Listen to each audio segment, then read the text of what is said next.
Hello friends, good morning. आपके अपने YouTube channel study best education में आप सभी लोगों का स्वागत है। फ्रेंड्स, आशा करता हूं आप सभी लोग अच्छे होंगे। आज 17 अप्रैल 2020 के सभी टॉप करंट अफेयर्स के क्वेश्चंस एंड जीके के क्वेश्चंस को इस वीडियो में डिस्कस करेंगे। तो चलिए फ्रेंड्स, एक मोटिवेशन थॉट्स के साथ आज का डिस्कशन स्टार्ट करते हैं। किसी ने एक कमाल की बात कही है, यदि आप ज़िंदगी में खुश नहीं हैं तो दूसरों की खुशी का कारण बनना शुरू कर दो और आप अपने आप खुश रहने लग जाओगे। ये दो लाइनें कितनी कमाल की चीज़ें हमें सिखाती हैं फ्रेंड्स, कि हमें दिन प्रतिदिन मेहनत कम से कम अपने लिए नहीं तो अपने परिवार के लिए, अपने फैमिली के लिए, अपने समाज, अपने देश के लिए, उनको खुश रखने के लिए ज़रूर करना चाहिए। अगर वो लोग खुश रहेंगे तो हम भी खुश रहेंगे। चलिए आज का फर्स्ट क्वेश्चन डिस्कस करते हैं। अभी हाल ही में G20 देशों के FMCBG यानी कि finance ministers and central bank governors की दूसरी बैठक में भारत की ओर से किसने भाग लिया है? तो इस मतलब ये दूसरी बैठक है और भारत की ओर से इसमें निर्मला सीतारमन जी ने पार्टिसिपेट किया है। ऑप्शन ए करेक्ट आंसर हो जाएगा। फ्रेंड्स, G20 के वित्त मंत्रियों और केंद्रीय बैंकों के गवर्नरों की दूसरी बैठक सऊदी अरब की अध्यक्षता में की गई। बैठक का मुख्य उद्देश्य कोविड-19 महामारी के गहराते संकट के बीच वैश्विक आर्थिक दृष्टिकोण पर चर्चा करना था, इसलिए ये बैठक की गई। फ्रेंड्स, अब बात आई है इंपॉर्टेंट फैक्ट्स यानी किससे रिलेटेड? G20 से रिलेटेड। तो G20 क्या है? ये जनरली 20 सदस्यीय समूह है अंतर्राष्ट्रीय आर्थिक सहयोग का, जिसमें विकसित और विकासशील दोनों देशों के नेताओं को एक मंच के साथ लाया जाता है कि अपने अपने देश की इकोनॉमिक्स को ग्रोथ किया जा सके और वहाँ से जितने भी फाइनेंस रिलेटेड चर्चा उसको की जा सके। चलिए नेक्स्ट क्वेश्चन की ओर बढ़ते हैं। यूनेस्को की विश्व धरोहर समिति का 44वां सत्र स्थगित कर दिया गया है। इसका आयोजन कहाँ होना था? तो इसका आयोजन चाइना में होना था, जिसको स्थगित कर दिया गया है। तो ऑप्शन बी करेक्ट आंसर हो जाएगा। फ्रेंड्स, इस सत्र को चीन की सरकार के द्वारा 29 जून से 9 जुलाई 2020 तक पूर्वी चीन के फुजियान प्रांत के फूजो में आयोजित किया जाना था। आयोजन समिति के ब्यूरो सदस्यों ने नोवेल कोरोना वायरस के प्रकोप को ध्यान में रखते हुए यूनेस्को के विश्व धरोहर समिति के 44वें सत्र को स्थगित करने का निर्णय सर्वसम्मति से लिया है। इस निर्णय की घोषणा चीन के शिक्षा मंत्रालय के द्वारा की गई है। तो फ्रेंड्स, अगर बात करें हम चीन से रिलेटेड इंपॉर्टेंट फैक्ट्स की, तो चीन की कैपिटल क्या है? बीजिंग। मुद्रा चीनी युआन है। फ्रेंड्स, जनरली तो करेंसी रेनमिन भी है और युआन उसका एक पार्ट है। और राष्ट्रपति शी जिनपिंग जी हैं। और यूनेस्को की बात आई है तो यूनेस्को के प्रेजेंट टाइम में जो महानिदेशक हैं वो आंड्रे अजोले जी हैं। चलिए हम नेक्स्ट क्वेश्चन की ओर बढ़ते हैं। हाल ही में 13वां इंटरनेशनल अरब फिक्शन अवार्ड 2020 का खिताब किसने जीता है? तो ये 13वां इंटरनेशनल अरब फिक्शन अवार्ड है और 2020 का जो खिताब है वो किसने जीता है? अब अब्देलवहाब असाउई। किसने? अब्देलवहाब असाउई ने ये खिताब जीत लिया है। ऑप्शन ए करेक्ट आंसर हो जाएगा। फ्रेंड्स, उन्होंने ये पुरस्कार डार्विन के द्वारा 2018 में प्रकाशित उनके उपन्यास द स्पार्टन कोर्ट के लिए मिला है। उन्हें 50,000 अमेरिकी डॉलर मिलेंगे और अंग्रेजी अनुवाद के लिए धन भी उपलब्ध कराया जाएगा। तो इसलिए इनको 13वां फिक्शन अवार्ड से सम्मानित किया गया है। चलिए नेक्स्ट क्वेश्चन की ओर बढ़ते हैं। किस देश ने WHO की फंडिंग रोक दी है? तो अभी हाल ही में WHO की फंडिंग USA ने रोक दी है। ऑप्शन ए करेक्ट आंसर हो जाएगा। अब बात ये आती है कि USA ने ये फंडिंग क्यों रोकी है? क्योंकि फ्रेंड्स, USA के राष्ट्रपति जो डोनाल्ड ट्रंप जी हैं, उन्होंने WHO को मतलब चीन की तरफदारी करने के लिए, कोरोना वायरस के लिए गंभीरता को छिपाने के लिए WHO के द्वारा, तो ये देखते हुए राष्ट्रपति डोनाल्ड ट्रंप ने कहा कि आपने WHO की तारीफ़ की है, इसलिए अब हम आपको जो फंडिंग हम देते थे इसको अब नहीं देंगे। तो इसलिए ऐसा कदम उठाया गया है। और उन्होंने ये भी कहा कि अगर मान लीजिए वक्त रहते अगर कदम उठाए जाते तो ये महामारी दुनिया में नहीं फैलती। और बात सही है फ्रेंड्स।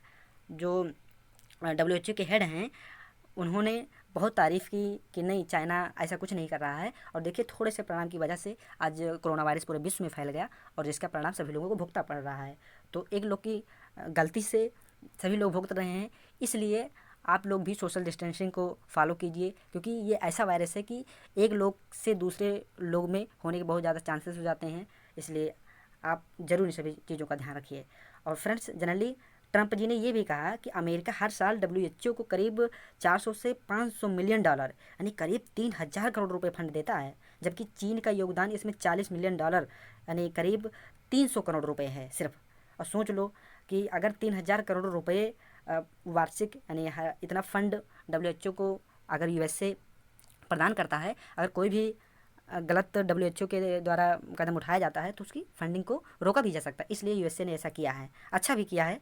चलिए नेक्स्ट क्वेश्चन की ओर बढ़ते हैं। एशियाई मुक्केबाजी चैंपियनशिप यानी एशियन बॉक्सिंग चैंपियनशिप 2020 की मेज़बानी कौन सा देश करेगा? तो इसकी मेज़बानी जो है एशियन बॉक्सिंग चैंपियनशिप 2020 की मेज़बानी भारत को सौंपी गई है। ऑप्शन ए करेक्ट आंसर हो जाएगा। Generally friends, national sports federation of India ने इस साल नवंबर दिसंबर में पुरुषों और महिलाओं की एशियाई मुक्केबाजी चैंपियनशिप की मेज़बानी करने की घोषणा की है। चलिए नेक्स्ट क्वेश्चन की ओर बढ़ते हैं। हिमाचल दिवस कब मनाया जाता है?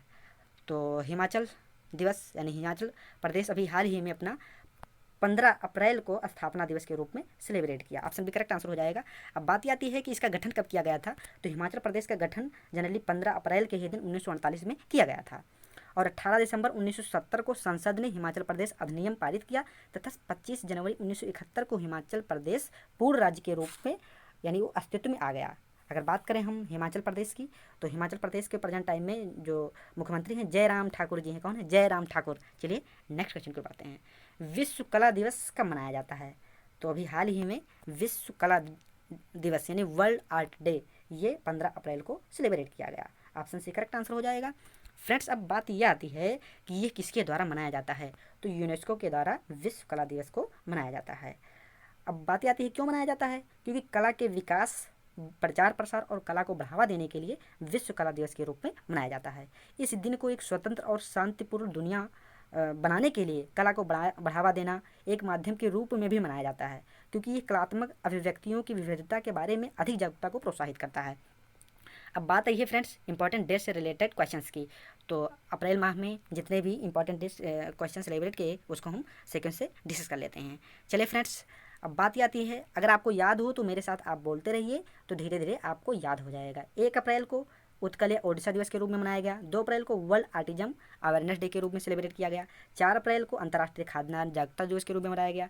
5 अप्रैल की बात आती है तो राष्ट्रीय समुद्री दिवस के रूप में मनाया गया, जिसकी थीम थी sustainable shipping for a sustainable planet. अगर 7 अप्रैल की बात करें तो 7 अप्रैल को विश्व स्वास्थ्य दिवस के रूप में मनाया गया, जिसकी थीम थी सपोर्ट नर्सेज एंड मिडवाइवर्स। 10 अप्रैल को विश्व होम्योपैथी दिवस के रूप में मनाया गया और विश्व होम्योपैथी दिवस की क्या थीम थी? Linking research with education and clinical practice advancing scientific collaborations, ये विश्व होम्योपैथिक दिवस की थीम थी। 11 अप्रैल की बात करें तो राष्ट्रीय सुरक्षित मातृत्व दिवस यानी नेशनल सेफ मदर डे के रूप में सेलिब्रेट किया गया। अगर हम बात करें 12 अप्रैल की तो 12 अप्रैल को मानव अंतरिक्ष उड़ान का अंतर्राष्ट्रीय दिवस के रूप में मनाया गया। और बात आती है 14 अप्रैल की तो 14 अप्रैल को विश्व चगास दिवस के रूप में एवं 14 अप्रैल को ही डॉक्टर भीमराव अंबेडकर की जयंती भी मनाई जाती है। तो इतने इम्पॉर्टेंट डे को भी हमने डिस्कस कर लिया। चलिए नेक्स्ट क्वेश्चन की ओर बढ़ते हैं। विश्व प्रसिद्ध cycle race tournament Tour de France को कोरोना वायरस महामारी के कारण स्थगित कर दिया गया है। ये किस देश में होने वाला था? तो ये टूर डी फ्रांस जो कि साइकिल रेस है और इसका आयोजन देखिए फ्रांस में होने वाला था। तो ऑप्शन ए करेक्ट आंसर हो जाएगा। जनरली फ्रेंड्स 3 सप्ताह तक चलने वाली इस रेस की शुरुआत 27 जून को फ्रांस के रिवेरा शहर में होने वाली थी। इससे पहले भी 1946 में ये टूर द्वितीय विश्व युद्ध से उभरने के कारण आयोजित नहीं किया गया था।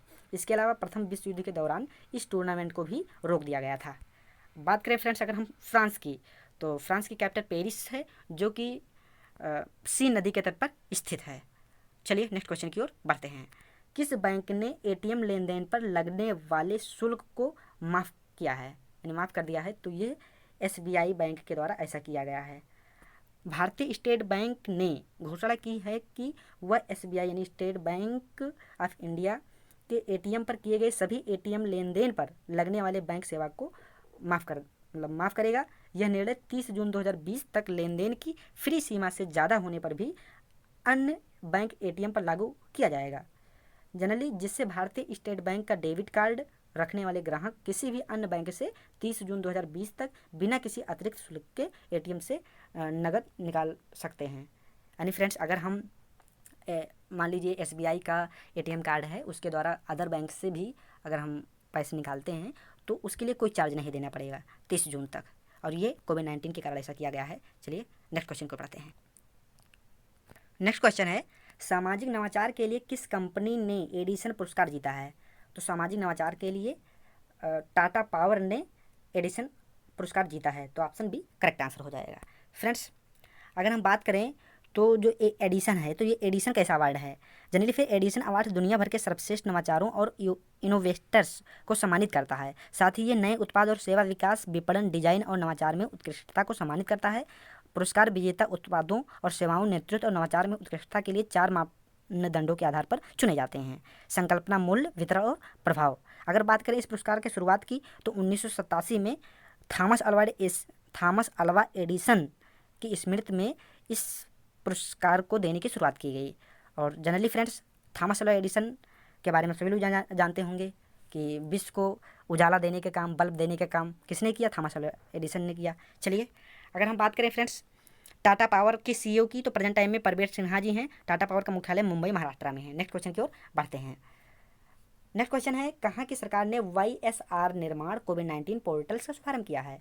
तो YSR निर्माण और कोविड-19 पोर्टल्स का शुभारंभ आंध्र प्रदेश की सरकार ने किया है। ऑप्शन बी करेक्ट आंसर हो जाएगा। जनरली फ्रेंड्स, आंध्र प्रदेश की सरकार ने कौन है वहाँ के मुख्यमंत्री जो हैं YS जगनमोहन रेड्डी जी ने, तो उन्होंने कोरोना वायरस महामारी से निपटने के लिए YSR निर्माण और कोविड-19 पोर्टल को लॉन्च किया है। YSR निर्माण पोर्टल कैसे काम करता है?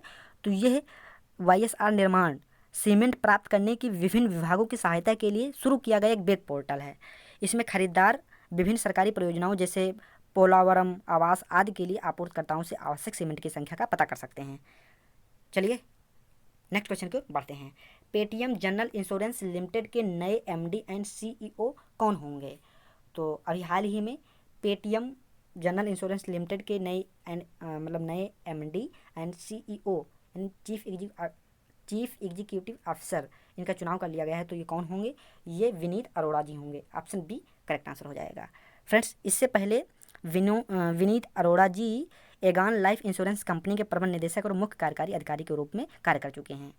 पेटीएम ने जनरल इंश्योरेंस में उनकी विशेषता के अनुभव का लाभ उठाकर बीमा क्षेत्र में अपने पैर जमाने के लिए नियुक्त का कदम उठाया है। अब बात आई है फ्रेंड्स पेटीएम की, तो पेटीएम से रिलेटेड इंपॉर्टेंट फैक्ट को देख लेते हैं। पेटीएम के संस्थापक कौन हैं? विजय शेखर शर्मा जी हैं और पेटीएम का मुख्यालय नोएडा, उत्तर प्रदेश में है। पेटीएम की स्थापना 2010 में की गई थी। चलिए नेक्स्ट क्वेश्चन को पढ़ते हैं। चलिए फ्रेंड्स, इतने इंपॉर्टेंट क्वेश्चंस को आज की वीडियो में मैंने डिस्कस कर लिया। अब कल की वीडियो को भी 2 मिनट में रिवाइज कर लेते हैं। फ्रेंड्स, कल की वीडियो का फर्स्ट क्वेश्चन था हैशटैग देखो अपना देश नामक एक वेबिनार श्रृंखला का शुभारंभ किसके द्वारा किया गया? तो ये पर्यटन मंत्रालय के द्वारा किया गया। नेक्स्ट क्वेश्चन, कोविड-19 नमूनों की पूल टेस्टिंग शुरू करने वाला भारत का पहला राज्य कौन होगा? तो उत्तर प्रदेश पूल टेस्टिंग करने वाला बन गया है पहला राज्य। किस बैंक ने कोविड-19 रिस्पांस पैकेज को $6.5 मिलियन से बढ़ाकर $20 मिलियन कर दिया है? तो एशियाई विकास बैंक ने। नेक्स्ट क्वेश्चन, कोविड-19 मरीजों और क्वारंटाइन लोगों की इम्यूनिटी को बढ़ाने के लिए एलोपैथिक और आयुर्वेद का प्रयोग करने वाला देश का पहला राज्य कौन बन गया? तो केरला पहला, सॉरी फ्रेंड्स, गोवा पहला राज्य बन गया। Option B. नेक्स्ट क्वेश्चन, अभी हाल ही में डक सैंडर्स का निधन हो गया, वह किस खेल से संबंधित थे? तो वह गोल्फर थे। नेक्स्ट क्वेश्चन, कोविड-19 नमूनों को इकट्ठा करने के लिए किसके द्वारा कियोस्क विकसित किया गया है? तो ये DRDO के द्वारा विकसित किया गया है। नेक्स्ट क्वेश्चन, किस राज्य में कोविड-19 मरीजों को कोबोट रोबोटिक्स के द्वारा भोजन और दवाइयाँ दिया जा रहा है? तो ये झारखंड में दिया जा रहा है। नेक्स्ट क्वेश्चन, पूर्व अटॉर्नी जनरल अशोक देसाई जी का निधन हो गया। कब हुआ इनका निधन? 13 अप्रैल 2020 को। और 13 अप्रैल को ही जलियांवाला बाग हत्याकांड हुआ था, उसकी वर्षगांठ भी 101वीं मनाई गई, 101। नेक्स्ट क्वेश्चन, अमेरिका ने भारत को किन 2 तरह की मिसाइलों की बिक्री के लिए मंजूरी दी है?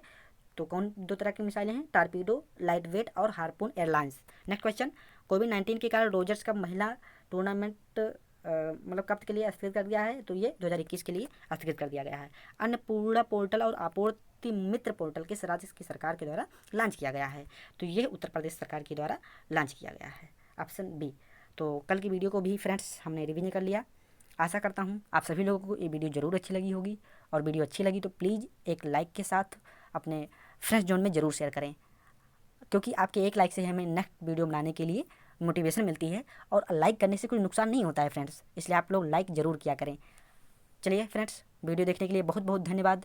आप लॉकडाउन का पालन कर ही रहे होंगे। आप अपना और अपनों का ख्याल रखें। जय हिंद, वंदे मातरम।